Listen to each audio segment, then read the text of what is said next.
Welcome, gang.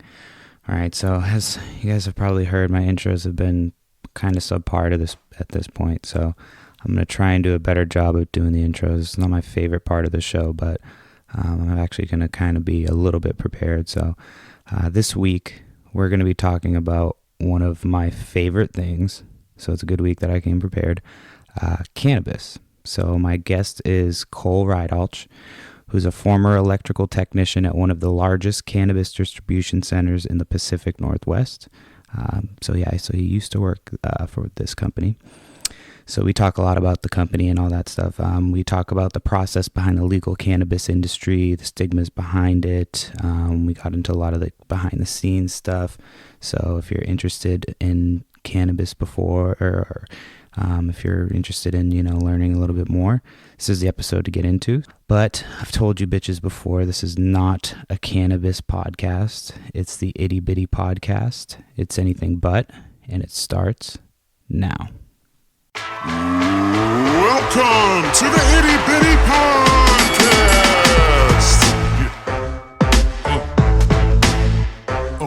It's the Itty Bitty Podcast.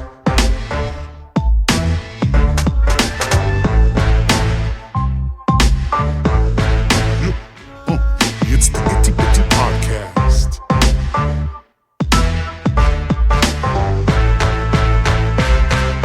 The Itty Bitty Podcast. All right, my guest this week, I'm very excited this week because we're going to talk about weed, and it's one of my favorite things in the world to talk about. So, former electrical technician for one of, if not the largest cannabis distributors in the Pacific Northwest. Hey, I didn't fuck it up. My friend Cole, but I will fuck up your last name. Oh, yeah. No, you're fine. Rydalch. Cole Rydalch. So, very good to have you on the Itty Bitty Podcast. It's been a while since I've seen you. Yeah, a long time, man. It's good to be. So, you're no longer in the weed game. No. The legal weed game. Correct. Yeah. So what are you said that we talked a little bit before this, but how did you kind of want to start? Did you want to get into what you're doing now, or where you started in the weed game? No, I would like to kind of give a background to where I came in, being a person that started in the industry at the very beginning and worked all the way basically to the top. Are you talking about like the beginning medical or recreational? Okay. Specifically. And I think that that's important because the separation between medical and recreation is very big when you talk about divides in how people use cannabis. Right. For Washington State, Northwest Cannabis Solutions, the company I worked for, was not only the first one, but one of the largest, and still probably one of the largest producers in the state. One of the things that they had going for them was overhead. Okay. The owner of Northwest Cannabis Solutions is the son of one of the largest Russian shipping container conglomerates in the world. Okay. And so when you have that kind of overhead, getting investors to come in, and I mean, we had Drew Carey, a picture with my boss, Rob Bonobi, with Drew Carey in the farm, and a professional basketball player. And it's probably one of my favorite pictures that I ever saw in there. But they had... It's an interesting photo. Oh, yeah. Well, and the funny thing is like, if you watch This Is Not Happening and Drew Carey's specific stand-up, he talks about going to EDC and saying that, I don't use drugs because, I have to be the face of Price is Right. Right. When clearly he has a picture with my boss at the farm. So I feel like I've seen other pictures of him at like festivals and shit too. Oh yeah, I mean, and he's a fun guy, and you know what? If you're making fuck you money, when are they gonna bring the Drew Carey show back? That was one of my favorite shows. I mean, when The Price is Right is dead, so probably no. I mean, like as far as Netflix, like it's not on streaming anywhere. You can't find it anywhere. I mean, with his morning job, I don't know if he would be able to do it, but I mean, I know the guy works hard, but he obviously has weekends off. So no, I'm just talking about like the old. We'll put the old show up on streaming. Anyway? Yeah. No, the Drew Carey show. You never watched the Drew Carey show? No, never. Oh, dude, you're missing out. That's why they need to put it on streaming. He had a show as a sitcom, and it was like based on him at like a work, like in a real life job. And he had different like kooky coworkers and friends, and one of his coworkers was this lady named Mimi, and she was a heavier lady, and she wore a shit ton of makeup. And so I went as her for 1 year for Halloween, but it was a good show. It was a really good show. One of the late night hosts on there, what was it? The Craig Ferguson, is that his name? Yeah, I think so. He was on there as like the boss, and so yeah, they need to put that on streaming. Sorry, I just got sidetracked. No, you're fine. Drew Carey. They Drew Carey should. hanging out at the farm. I mean, dude, Netflix money, you might as well take it while it's an opportunity for you. And then you'd be able to see it. I guarantee you'd love it. And you know what? I think that's the nice thing about Netflix is it gets you to watch things that you would usually never watch. Right. And so when you streamline that service, there's always a benefit from money, and Netflix is always going to be picking up anything that's not Disney because they're creating their Disney Plus service. I'll circle back to Netflix. I don't want to get too off the topic of your story, but I do want to ask you about a Netflix documentary that pertains to this show. Oh, okay. This episode. So we'll circle back to that. But, okay. So Drew Carey's hanging out, not getting stoned because he's the Price Right host. Correct. Okay. Yeah, essentially. Okay. Well, okay. So for me, after I left Verizon with you, I was looking for new job opportunities, and I was probably out of work for like a month because I just didn't want to work there anymore. I love Tyler to death, but it wasn't for me. Right. And I looked at opportunities, and Brittany Gonzalez, who was a friend of my brother's in high school, is dating one of the owners.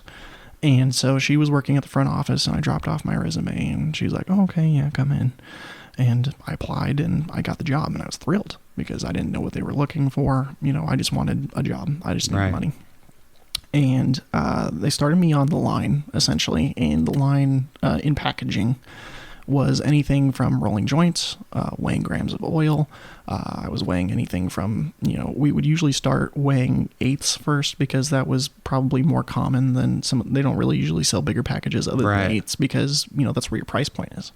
If you can sell a gram for $10 or sell an eighth for, on average, anywhere from $25 to $35 in the state of Washington, you want to hit that market price point. And for them, they were undercutting a lot of their competitors, and they still do. Right. And that's why when 420, Carpenter West, Capital, those are dispensaries. Yeah. Oh, and they're one of the biggest dispensaries in Thurston County. Yeah. And they actually... That's where I bought my weed. Yeah, exactly. It's the cheapest, Yeah.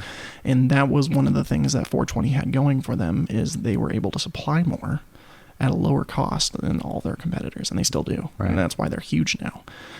But I don't know if they're technically separate entities. I think they have to be, but I'm pretty sure they're in cahoots with each other. I mean, it's just since they were starting up. Right. And especially because their main Northwest Cannabis Solutions factory is in Tumwater. Okay. So when 420 West came out, which is basically in Olympia, that was the first one. It was so big that they immediately had Carpenter, and then Carpenter blew up, and they just had so much money that they bought up the place right on Capitol Boulevard. Right. And so now they've got this trifecta that if you're in Lacey, if you're in Olympia, if you're in Tumwater, you're going to be able to buy from 420. And so they grew exponentially from there. Yeah. I mean, it bloomed much like bud. Right. And that's one of the things that I wanted to talk about is, I kind of got tired of rolling joints all day. I mean, it's lugubrious work, and it's fun when you're doing it for yourself, but doing it for other people, and the people that work, exhausting. Yeah, and for the people that work there, they were all very chill. Right. I mean, you would come in like 5:45 in the morning. I mean, you were there bright and early, and just immediately weighing bud, sifting through bud. And so when you're rolling joints, is that like, are you using shake or what? Well, they kind of mix things up and at the time, that was their experimentation. And so they had machines that essentially they were like carafes that had about 120 singlets of, we would load them up with paper, and then they would basically put shake or equivalent to that, and just dump it all in there and tap it down so that they're pretty much all filled, ready to go. Oh, okay. So you don't have to individually roll them. Well, yeah, correct. I mean, and they tried individually rolling them, but I mean, that just took way too much time. Right. And so when you can preload 120 and you're selling them in packs of maybe 5 or most of the time individual joints, again, price point average, I mean, basically all you had to do was twist the tips, and that's where they actually had their signature twist tip joint roll. And they found out that, I mean, well, the reality is that any shake joint is the way that they pack them so fat. They usually try to put anywhere from a half gram to a whole gram inside the joints mostly. Oh, and they usually weigh about 0.8, but anything more than a half gram was the way that the state was going to take it, essentially. Right.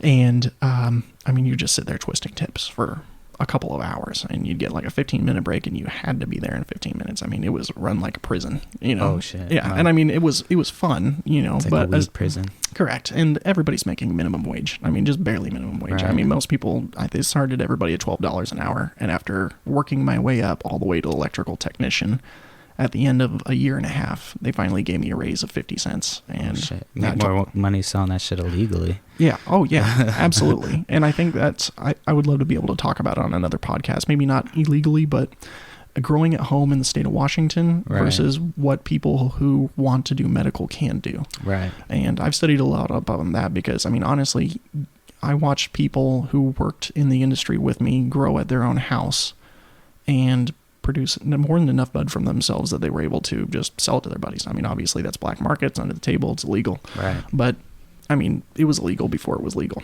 and here we are now. Right. So, so anyway, an opportunity presented itself to Okay. me. I had been there for about 6 months at the time. I'd kind of been tired of, you know, coming in every day and, you know, busting my ass until like 3 p.m., which was 8 hours, but it was Right. like a very hard manual labor hours. Especially getting up that early. Yeah, I mean, most of the time you weren't able to get a seat. They had like 8 chairs out there for 20 people. Oh, So shit. if you were Musical a girl, chairs. basically, you got the chair. Right. And so and most of the time you're standing on your feet for like 8 hours and really working hard because they monitored the amount that you were producing. Right. And some people talk about like machines, like for, you know, what's the difference between a machine versus a human production? Well, when you take a look at costs of machines, yes, they might be efficient in a sense that one machine could do the work of 10 people. Right. But when you're constantly having to repair the machine and the machine costs, you know, $500,000 because it's custom made, you know, when you're looking at paying people $12 an hour minimum wage, and they're easily replaceable, and you can pretty much find anybody and want to keep people that actually do produce quite a bit. Right. It's always the people advantage is always going to outweigh the machines. In fact, when they were weighing oil initially, there was a machine that would do it, but it would clog up like every 15 minutes because you know, oil, THC oil is a non-Newtonian fluid. What does that mean? A non-Newtonian fluid essentially means that it's it is water-based, but it's not water-soluble. That's why when cleaning out your bong or cleaning out your dab rig, especially your dab rig, you get a lot of resin. And that's Right. because no matter how much water and soap you use, because it's non-Newtonian, you're going to have something to break down the actual organic THC oil resin that's left Right. behind. And that's why always, isopropyl alcohol everywhere. And I remember moving in vats, like giant 50-gallon drums of isopropyl alcohol that we would use to clean everything. So when we had our first party, I was so thrilled because they would, you know, like once a quarter essentially throw us a bone and have an event where we would go and smoke weed with all the owners and had beer pong, and it was great. I mean, it was the coolest party ever. Right. Until you realize that half of these people are kind of degenerates and people that are, you know, alcoholics. Right. You turn around, your multiple fucking DUI wallet's gone. convictions. You're like, Yeah. shit. Yeah, and you know, people that work in the weed industry, I'm not raging anything against them or anything, but a majority of them are people over 30 that have records, you know, criminal past that they can get a job in there. And so it provides a lot of work to people that wouldn't necessarily be able to get some other Right. jobs that require a drug test. They have extensive criminal past that they're trying to redo themselves. And that's why it is the labor wage that it is. Right. You know, and I had a great time. I had lots of really good friends with them, but I remember Devin, and he's going to hate me for saying this, but he came up to me one day, and he's the lead singer of a deathcore band. And so, you know, he had gauges and everything, and he's like, dude, I'm going to go get some face tattoos. And I was like, you're going to regret that. Well, a year and a half later, when we're both not working there, he can't get a job anymore. So, you know, Right. we're all a victim of our own life choices. Right. But, you know, when you get a coffin and a crown tattooed to your forehead, it's going to be kind of hard for anyone to hire you. Yeah, I'd imagine so. So an opportunity presented itself with the company, and they said, you know, when an opportunity presents yourself, I was listening to my boss, Cody Ripley, and he was a great boss, and he was managing all the people, very chill guy, just a couple years older than me. And his boss, Joe Epperson, who were both great guys. Joe looked like a cage fighter. I mean, he essentially was a UFC fighter, essentially, and not somebody to be messed with. And that's why it was easy to have the liaison of Cody between all the people that were working there. And they told me, an opportunity will present yourself. You just have to pay attention to it. And that's what happened, is essentially they opened up a new factory up by the nuclear silos over in Elma. So if you know where that road is up there, where the decommissioned nuclear sites are. Oh, okay. The power plants, essentially decommissioned nuclear power plants. From the road, yeah. That's where their second factory was, and they didn't name it for a while, but it was called 7 Point Holdings. And so when I put it on my resume, I put it on a 7 Point Holdings because there was nothing that anybody could backtrack it to. But now if you Google 7 Point Holdings, it says marijuana, everything Google. And it's like, well, fuck, And that was another thing too, is it from future jobs, it basically disabled you from being able to apply, because anything that requires you to drive a forklift, anything driving vehicles, heavy machinery, you're going to get X-nayed because they know that you, at some point, you probably smoked weed. Right. That's just the reality. And I mean, even just being in the building, I feel like you could get a contact high, but most of these people were smoking before they came into work, on our lunch break, and after work too. I mean, and it was, for them it was lax because, smoking cannabis can actually, make pain go away. People use it as a pain reliever. And so when your heels hurt, when your ass hurts, when you're standing there and your knees hurt and all that stuff, it was a great way for you to be able to get by, because again, you're doing minimum wage labor. And so the opportunity, I keep on kind of skipping over the point, but the opportunity that presented itself is that they were opening up over there. Okay. And it was a huge just production farm, solely production. At the establishment in Tumwater, it's both. It's packaging and production, which is kind of hard. And you realize that you have to keep those buildings separate, because the product that you produce can constantly be infected by the people that are coming in and doing packaging. And I apologize. My dog farted. No, you're fine. Oh, God, Dexter. He's a good boy, though. Jeez, you might have to go in the other room, dude. Oh, God. Sorry, I apologize for that. No, you're fine. Anywho, so they opened up the farm, and they were having people come over working the night shift. So I would work in the daytime from 6 to 2, and then in the night shift, you could go over and work nights to basically trim clones. So now what clones were essentially clippings of plants that you basically, cut off stem or, leaves, sugar leaves of other plants that have a good bicross essentially in the middle of it, like a kind of like a slingshot. Okay. Do they? I know in when I had my medical card in California, they sold clones that you could buy. Do they sell clones out here? I don't believe so. No. Yeah, and I think that that's a great opportunity for a business, especially if you're looking at home production. But the problem is you're going to have the DEA all over your ass, right? Because then anybody can buy a clone and drive it over state lines, as long as they can keep it alive, which would be kind of hard to do. But if they can keep it alive, then you can take it anywhere. Right. And so for a lot of people, it's just selling aquaponics. Now, what we used at 7 Point Holdings was aeroponics, which essentially means that you have like a little circular disc that's styrofoam that you would put the clone in. Okay. And underneath of it was a spray nozzle that would basically mist water. And because it was such a light and separated effectiveness, the amount of water that was constantly being cycled in the drain pan would constantly relatively be fresh, and you would change the water out every day. Okay. And that would help prevent against diseases, bugs, and they would grow. They would start to root, and they would reach into the water and start to absorb more water. And once they finally rooted, the clones would then be transferred over into our grow house, our production baby field, essentially, where there was a bunch of racks that was horribly designed. But basically, you could stack 3 rows of plants, about 8, Costco-sized, little storage units wide in this giant room with a ton of lights. And when you think about water and light production for these companies, that's, again, where the overhead comes in. Right. It's a lot of money to do that. Yeah. I mean, water costs are relatively low. Electricity costs are relatively low. But when you're using 8 times the amount of water per section of plants that a normal household uses. Right. I mean, they had an electric bill that was $500,000 a month.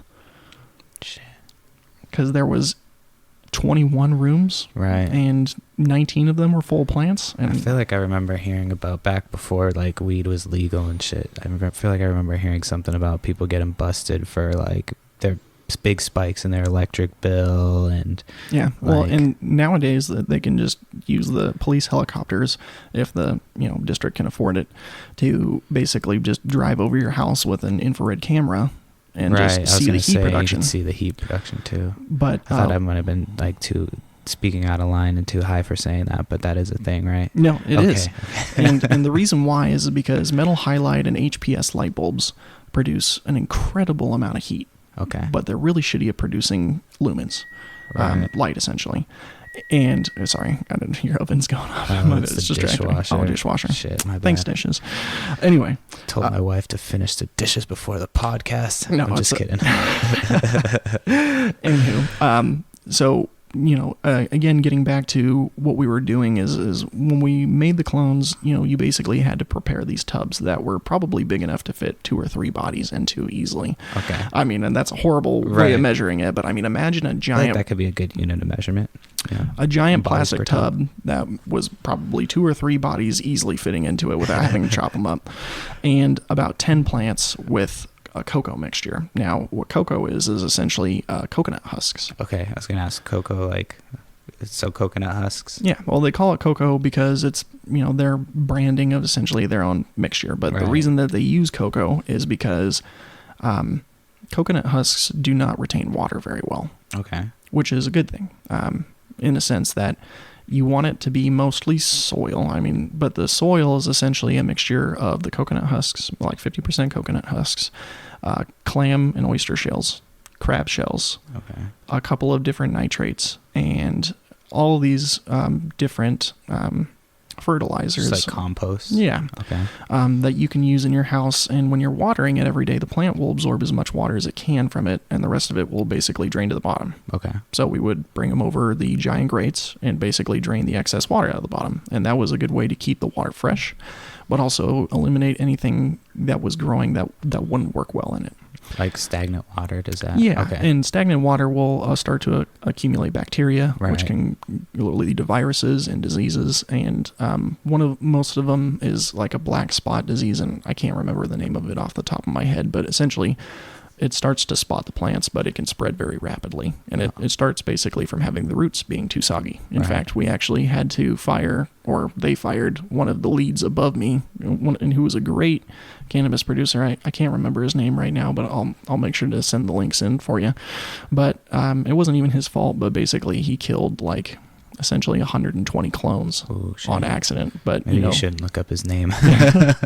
and it wasn't even his fault. I mean, Right. it was so accidental that it could have happened to anybody. But when you're talking about 120 plants, each plant can produce approximately $10,000. Yeah.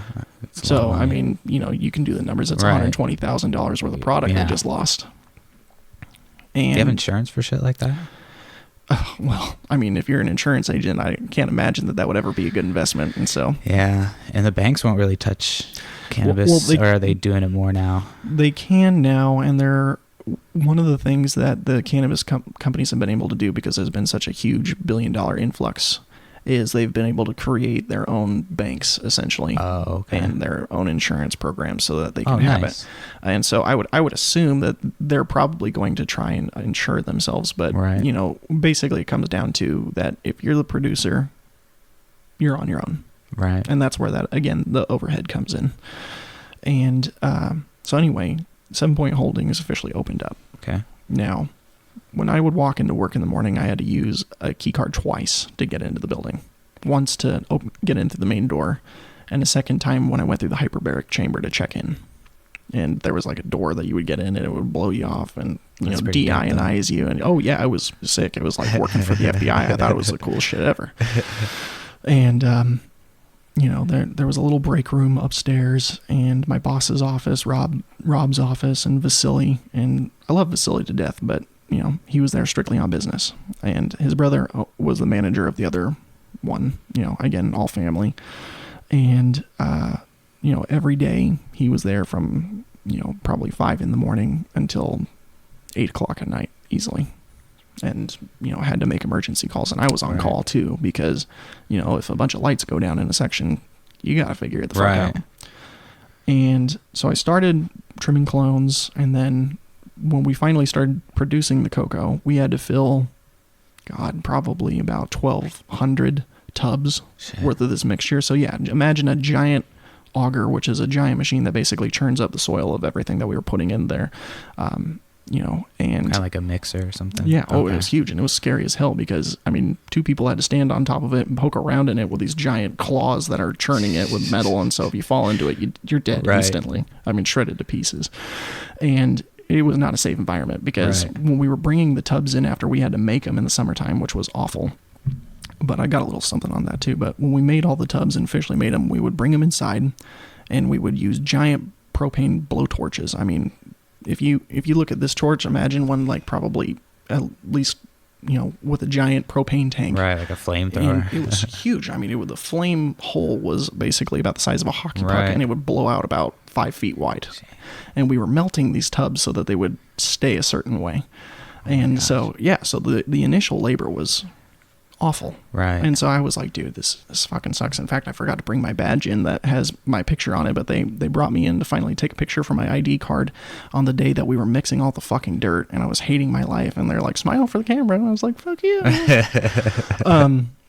But once we finally got that done, and we finally had plants in the tubs, and there were plants in the rooms, and there was 18 rooms full of plants, you got to watch it grow. It was really cool. You'd come in every day and there's like, maybe a little bit of growth. And then in next week you would come in and they were twice the size because the everything that we had in there was in the composite mixture was so big that they basically turned these plants, which have like a 32-week life cycle, into a 16 weeks life cycle. Shit. Yeah. Cut it in half. It's just making it efficient. Right. Just like any farm, that's where their money is in time. And that's without having to put steroids and shit in there. Well, yeah, and a lot of people want to talk about pesticides that they put in these things, and I think that people way overanalyze what pesticides do to it. I never really worry about that shit. Well, and spray on pesticides like Roundup, yeah, that absolutely will give you cancer. Right. It's linked to like Hodgkin's lymphoma or non-Hodgkin's lymphoma for glyphosate, but they never used any of that. The pesticides that they would use essentially were water-based.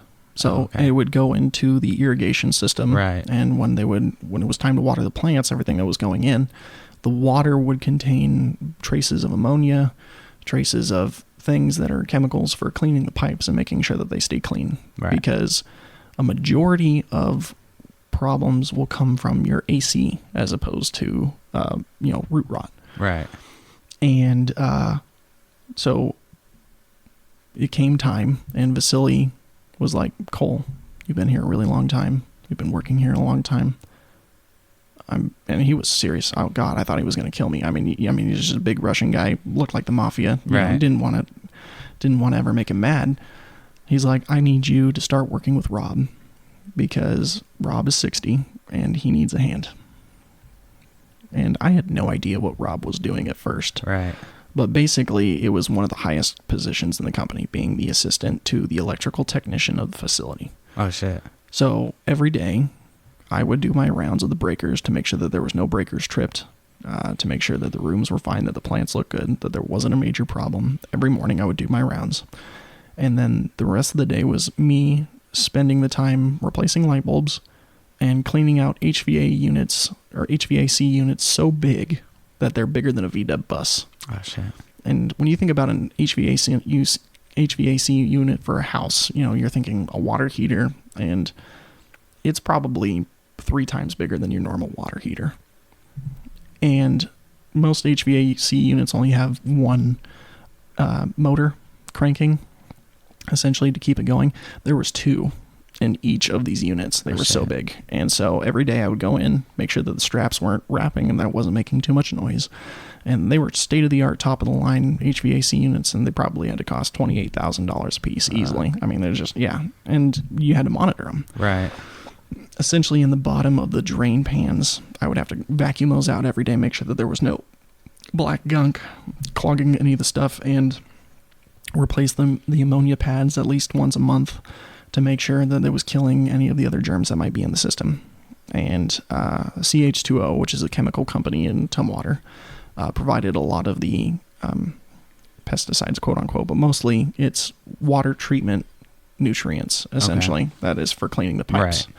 So HVAC systems use condensation in the water to recycle all of that and can output cold air.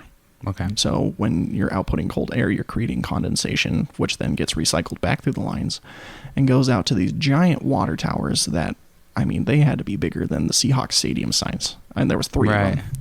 I mean, huge. Just filled with water? Just filled with water. Shit.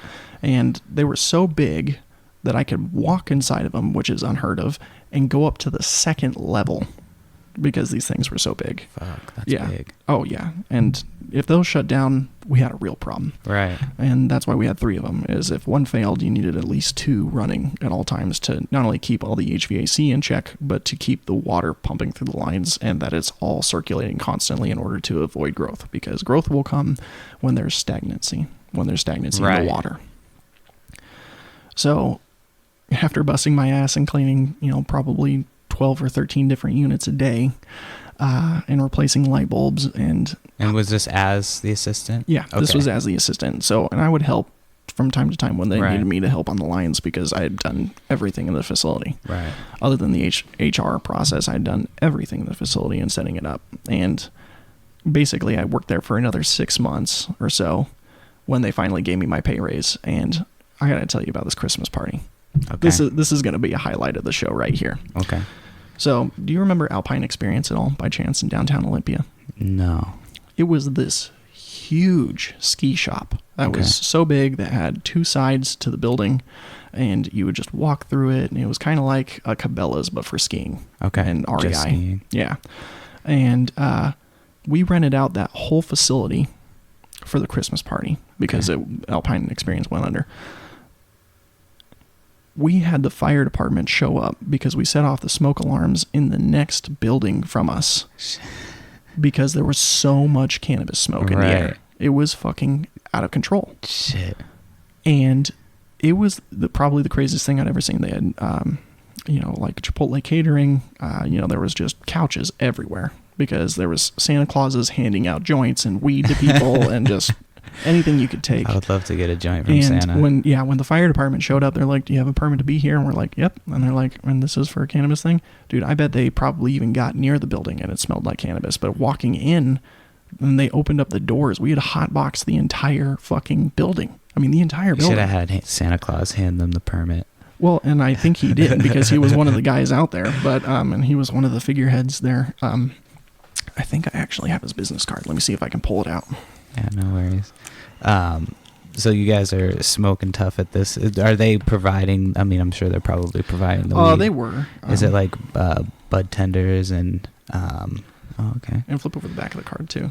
I mean, that logo right there was enough to get us. Like you had a hat or something, I think. Yeah, and T-shirts and swag. And I actually got to work the first Hemp Fest I worked, which was in the first 3 months of me working there. I was like, dude, I want swag. I want to be able to do it. And I was so busy selling at Hemp Fest to try and get people to buy our product that people would buy our merchandise and know nothing about our company just because the logo was so damn cool. And that's why, when you're one of the first people in the game, I mean, this is an old ass business card now, but when they're handed to you, they're nice and crisp. I mean, it might as well be a credit card. Right. And because it was that printing out. It was flashes. It was it's a gold leaf with a gold emblem around it, encapsulating it, and black cards and black merchandise. And dude, black and gold there's a Wiz Khalifa song about that. Hey, I'm a Boston Bruins fan. Yeah, black and gold. There we go. Absolutely, and it sells because essentially, when you have the corner of the market, you are printing money. Right. I mean, they are. I mean, for the first 2 years, you're going to be spent at any facility being in the red because the amount of money that you're producing before the plants start selling is always going to put you in the hole.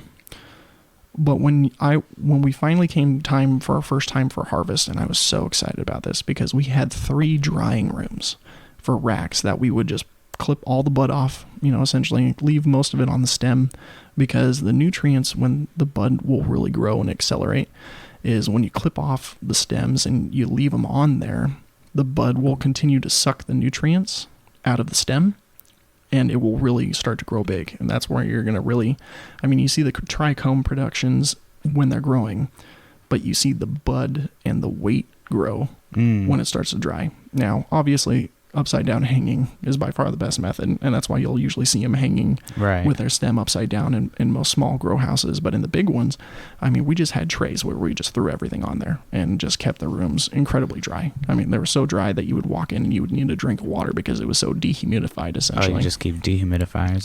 Yeah. And when we were finally harvesting each room would basically take up all 3 drying rooms of bud. Yeah. Damn. So by the time that we had even got down to them to break down the bud, it was almost easier for them to take the bud with the stems still on them that were pretty much dyed and crusty over to the processing plant in Tumwater. Right. So they could start to break them down and do the construction there. But I mean, you're talking those big Costco black and yellow tubs, probably 8 or 9 of them per drying room. Full of bud. Yeah. I mean, you're talking pounds, like bags that are 6 to 7 pounds worth of weed, which is a lot of fucking bud. Right. And especially when you're selling it at 3.5 grams at your biggest point, dude, you're making so much money. I mean, each person will pay you $20 for 3.5 grams. God, I want to do a calculator here because it's just fucking stupid. Oh, sorry, I'm kidding. No, that's fine. Actually, I'm just gonna skip it, but go ahead. No, when I would go to the weed shops in California, they were medical because you had to have your medical card. So I'll tell the story about. Can I tell a quick story about how I got my weed card? I want to hear more about your experience with it. So it was pretty much a joke. I mean, I don't even remember where I went, but I had gone. A roommate of mine was like, "I'll pay for you to get a weed card. As long as you just go get it, because I'm going to grow some flower. I just don't want to make sure everybody's cool in the house and make sure nobody gets in trouble. So I'll pay for you to get your weed card." I was like, cool. It takes me to go in there. He's like, all right, I'm going to drop you off, and then it should take you like 20, 30 minutes. I'm going to go, and I would be back. So I go in, I walk in, I go up to the guy, and he's like an Armenian guy or something, and he's got an accent, like Eastern European accent, and he has me fill out some paperwork. I fill it out. It's asked me what's wrong. I said I have back pain, whatever, insomnia. He walks to the back, comes back up front and goes, I'm sorry, I don't want to waste your time. The doctor's not here, so I'm just going to go ahead and give it to you. And I'm like, oh, okay. And he just wrote it out, handed it to me, and then I had a medical card. So that's how I got my medical card. Damn. But the reason I was talking about that is I went to a place one time, and they had opened the back, and somebody was walking through with like just garbage bags full of bud, and they were bringing in some type of load or something like that. So I can only imagine what you were working with. Yeah, and yeah, I mean, they were basically burlap sacks that were as tall as a person and about as wide as a person, full of bud. And there was like 6 of them that they would bring in for us to weigh when we were on the line. And they would separate them out into the buckets after they broke all the stem stuff off of it. And by the time you were sifting it through there. And you would essentially get this big-ass tub, essentially, like probably like those little tiny plastic blue lid tubs that you see, and just filled full of bud. And you're just immediately trying to pick out the biggest buds to weigh the 3.5 grams, because it was a little bit easier. It was like 4 big nugs would essentially equal 3.5 grams. Right. And when you get down to 2 grams, you were probably like 5 smaller ones, but that were kind of nice. And the single grams were just, almost shake. They were just little tips of trichomes and stuff. And honestly, the 1 gram bags, I think you're going to get the most THC for your money, but the best bang for your buck is always going to be the 1/8. That's usually what I get. Yeah, well, and the people that want to spend $60, $120 on the half ounces or whatever you want to call them, all of that stuff is just crap. Well, I like to smoke different shit anyway. Yeah, no, absolutely, and I think that's a huge factor, is that you should try out different weeds. In fact, my favorite strain that they produced there was Sunset Blue. Now, everybody hated Sunset Blue except for my buddy and I. And it was a weed that, if I had to describe it, smelled like mayonnaise and oranges. Right. It's bud, so it's going to... Yeah, no, exactly. It's stinky, but... I was trying to picture, I was like, maybe, but no. It was basically an indica strain that had been so reprogrammed and regrown and crossbred with sativas, that it was essentially the purest sativa that I'd ever had. And even to this day, I would still go for it, even though I know that Northwest Cannabis's bud was kind of shit compared to people like Hank Stank, who... And that's where I wanted to talk about the smaller production companies, people that are looking to get into this industry and start in it. If you are going to start a smaller business where you're only harvesting maybe 2 times a year, like Hank, who takes really good care of his people, much better pay, better benefits, but they only work for 3 months out of the year, maybe, in the processing period. Because the rest of the time, a single person could probably monitor the plants while they're growing. And then you hire 12 people instantly for 3 months, provide them insurance, pay them a livable wage, like $15 an hour, essentially, which is basically, again, still minimum wage for what they're pushing federally. Your output and your quality will be so much better that it will just fly off the shelves. And every time I go to Bud Commander in Tumwater, I always check, because they're the only one that carries Hank Stank. And by the time that I go in and they get it on the very first day, 2 weeks later, it's all gone. Yeah. Because there is a difference. To check it out, Hank Stank. Oh yeah, and it comes in a little I feel like I've smoked that before. It's in a little jar, and it's a hexagonal jar that has a gold lid. Okay. And it's got like a nice little gold string on it. It's even got Hank's little tiny signature tag on it, and the quality of it. I mean, he doesn't do a lot of crazy strains. He just does like super lemon haze and very basic strains. But those 4 strains are such better quality that any of the wildest strains with whatever wildest production of THC content that you can find in it will always outweigh. And that's where quality versus quantity comes in. But when you're producing enough weed for the state of Washington at the level that Northwest Cannabis was doing it, you could not beat the quality for the amount that they were producing.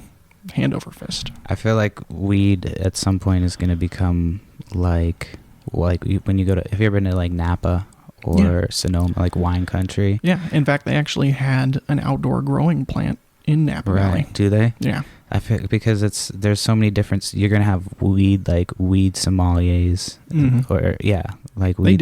Do they? Yeah, they actually. There's a. I think there was an episode of Fuck That Was Delicious that they actually had a weed sommelier over at the guy who wrote Fear of Loathing in Las Vegas. What was his name? Hunter S. Thompson. Hunter S. Thompson. Yeah. They had one at his house, and essentially all the food, all the wine, anything you would eat weed was actually made with cannabis in it, and they would pair joints with it. That's my goal for this podcast, to become that's all I ask in life, is to have a weed sommelier. Yeah. My own personal. And I think that people that are in the states where recreational is legal, you will find people that will always strive for quality, because quality will always outweigh quantity, in the sense that if you're a buyer, you will always want a better quality over quantity. And I think that's the same for alcohol. I mean, that's the same for strip clubs. I mean, you're talking about vices. And when it comes down to what Northwest Cannabis Solutions was doing, I had no problem with the way that they were, with the product that they were selling, but the way that they were doing it, even though it was kind of fun, was always, essentially prison labor in my extent. So when you can throw shade on this podcast. And that was the thing too, is like, I finally got to a point where I was so depressed working there that when they finally brought me in for my raise, I'd been there for a year. I was one of the highest working members at the company as a whole. I mean, in the company, there was like very few people that were over me, other than the investors and the people that were originally set up the company. It came time for my pay raise. Hi, Dex. And when it came time for the pay raise, Vasily brought me into his office, and he's like, "You've been here for, a year and a half now, and you never got your pay raise that you're supposed to get in a year." And I was like, "Yeah, I never got my card with all the signatures of everybody that they would have sign around for being there for a birthday for a year. They would just, have a card signed for you. I never got that either." And I was kind of depressed, but at the same time, I was like, dude, I'm like one of the coolest people in this industry right now. I'm having a great time. I've learned so much information. I mean, it was just, I was writing down 2 or 3 pages of a binder worth of notes from Rob every day, learning everything from climate control to the type of lights that you want to use, how many lumens you're supposed to get. I mean, everything. That when it was time for a pay raise, I was expecting, a couple bucks, throw me a bone here. And they gave me 50 cents. And I looked at him and I was like, cool. I was there for about 2 more months, and I was like, fuck this. I'm Right. done. I'm done. I mean, I was driving out from Olympia to Elma every day in the morning at like 4:30 in the morning to be there early so Right, that I to could get do all my there. rounds and stuff. And then I was on call on the weekends, always. Shit. I mean, you think of like a weed as a dream job, and then You realize that the industry, the way that they had it resonated with those big production companies, is it killed that dream. right. And so when it comes down to people wanting to do this at home, I am absolutely for it, because, I mean, if you could, people distill their own alcohol at home. Right. I mean, technically it's bootlegging, but at the same time, what are you going to do to stop them? If they're not selling it, it's not a Right. crime. There's no harm, no foul. And if you want to have a couple plants, I mean, honestly, I think for recreational in the state, you can have 8 plants in your house, I believe is the law. 16 if you get a medical card. If you have 8 plants that you're able to harvest at relatively the same time, or 2 at a time, 2 at a time, 2 at a time, 2 at a time, which would be ideal, so that you can keep the cycle and flow going, you would have probably, assuming that you did it well, enough bud for an entire year and for Yeah. all of your friends. Right. That would save me a lot of money just by doing that, for sure. Absolutely. But then again, the trade-off is the overhead. How Right. much are you spending on electricity? How much are you spending on water? How much are you spending on Plus time. nutrients, feeds, buckets, Yeah. everything? It is a big It investment. is really convenient to go to those stores, though. But yeah, exactly. Why would you want to do it when you can just pay $20 every week to go down the street, buy an Right. eighth? You're golden. It's not shady anymore. You just go in, Yeah. And I used to get in and get out. I was always sketched out that, like, the door was just going to get kicked in as soon as I finished my transaction. But now I'm less sketched out about it. Yeah, and I think the first time that 420 West actually had the DEA come and kick in their doors, the people that were in there were actually all like 50 plus. It was a bunch of old people in there. Right. People that are using cannabis as a replacement for hydrocodone and stuff like Right. that they get these on these pill regimens from these pharmacists and these doctors, and all of that stuff is just so poisonous for you. Yeah. When you can have something organic willy-nilly. that you can go down the street and buy, and it's for the most part like 99% safe, and you feel so much better. And the amount that you can do, you can actually control it yourself. So for people that are always, so anti-cannabis, the first thing that I would have you do is stop using the word marijuana, because that is such a derogatory term to the actual plant itself. The cannabis plant has so many more benefits than it does withdrawals or backdraws. Am I annoyed that the entire state of Washington smells like weed everywhere you go all the time? Maybe a little. It is kind of nice to just be driving down the highway and you just get a blast of weed from like nowhere. You're like, wait, did I just smoke weed and not remember it? You drive by that old Highway 99 exit as you're going on your way to Centralia, and that's where the farm is. That's where Northwest Cannabis Solution is. And every time you drive by there, you can just get a big old rip of it. I love it. It'll never do anything to you because it's just air. They're just releasing it through the the giant water coolers on the outside. But yeah, and at the same time, in the states where they actually have legalized recreational cannabis, drunk driving has gone down in the sense that DUI convictions for people that actually have alcohol in their system has gone way down. Has it stopped DUI convictions explicitly? No, because if you have smoked weed and you drive, that's still illegal. And to an extent, I believe that's true, but there's a really hard way to regulate it. But, if you're at your friend's house for 2 hours after you're done and you're like, dude, I'm good to go, drink a cup of water, eat something, get in your car and drive. Right. You're going to be fine. You may drive a little bit slower at worst case scenario, but when you can control the amount that you're consuming better than you can alcohol, that should be a sign to not only congressmen, but people everywhere that this is a treasure that the government has hidden from us through false advertising, essentially. I just saw in the store the other day, just in the regular pharmacy, they had CBD. And for a while, it was illegal to have just regular CBD, right? So I don't know what they were selling at the pharmacy, but it said CBD. So I was kind of shocked at that. Well, and when it comes to the separation between CBD and THC, CBD is entirely legal, or in most places it is, and there is no psychoactive production from it. The psychoactive is the THC, the tetrol hydro, I can't remember what the actual term of it is, but the CBD ointments, I know tons of people use it. In fact, I remember we snuck a weed cookie to Montana to my 90-year-old grandmother who had never used cannabis in her entire life, who had had 10 back surgeries. She was 90 years old. Right. You know, both of her husbands had died before she had died, and she's still alive to this day. She's like 95. She's still kicking.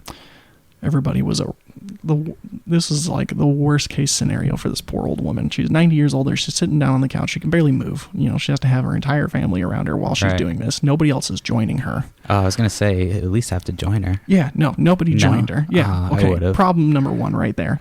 Problem number 2, they gave her a 10 milligram cookie, which is fine. Right. You know, that's, one dosage essentially is 10 milligrams. But this lady is 90 years old. She's never used cannabis in her life. And I think it takes like 2 or 3 times of use in order to actually start feeling the effects. It was the same for my girlfriend. She had never used it before, but this second or third time she used it, she finally felt it, and she's like, holy shit. Right. Life-changing. And she was sitting there on the couch, and she was like, I thought I was going... Her hearing aid died in the middle of it, so she thought she was going deaf when she ate it. But no, it was her hearing aid that died, and she was like, I think I'm kind of hungry now, and finally ate more than she'd eaten in a long time. Yeah, that's what it's really good for, too. And her pain management, I can't even imagine after 10 back surgeries, being 90 years old, what it must be like to get around. Right. And everybody's just sitting in the room staring at her. Are you high yet? Are you high yet? Are you high yet? That's like, not what you want to do. Yeah, and me and my brother are just sitting there because nobody else knew that we smoked weed at the time. Oh, yeah. And they're like, oh, my God. And my brother and I are just looking at each other like, this poor old woman. She's just getting... Sorry, bro. Like, I'd be there with you if I could, but... Yeah. And so, no, as far as my experience in the industry, I learned so much that I would love to be able to share on this podcast some more. Any other questions that you have for me in the future, too? Definitely come on. I wanted to ask you before, are you running out of time? Yeah, unfortunately. Have you seen the documentary on Netflix, Murder Mountain? Mountain? Humboldt County and... Dude, okay, I kind of got to break into you right here. Okay. They were going to send me to Humboldt County because they were opening up another farm there. Oh, shit. And I think maybe not a couple episodes, but I heard about what was going on there. And they have guys on ATVs with shotguns getting the cops to the facility because the amount of Wild West theft that goes on in California. Like lawless. Oh, dude, it's a lawless country. It's pretty crazy. It's a good documentary if you haven't seen it. Check it out. I'm definitely going to check it out now. But dude, I'm so glad that I got out of it when I did because otherwise they would have sent me to Humboldt County and I would have been managing another farm down there. Yeah, you might have ended up missing in the mountain. Oh, dude. Any day, especially with the amount of knowledge that I have now, right. I would be, like the end of Breaking Bad, Jesse, just sitting in the fucking hole, chained up for my life, for growing. Walter. Yeah, just trying growing weed all day long. Oh God. All right. Do you have anything that you want to plug? I mean, I don't have many listeners, but if you have anything that you want to plug or anything like that. Not specifically this time. I'm sure I will in the future. But if you have any more questions for me before I go, or is there anything that's been, kind of, you have any questions about the industry or, I just kind of wanted to hear, I mean, I knew that you had worked in the weed industry and I just kind of wanted to see like the inside scoop, I guess. I mean, see if you had any good stories about it, and you did. You came through in the clutch. So, I mean, if you have any like last crazy story that you want to finish on, you can.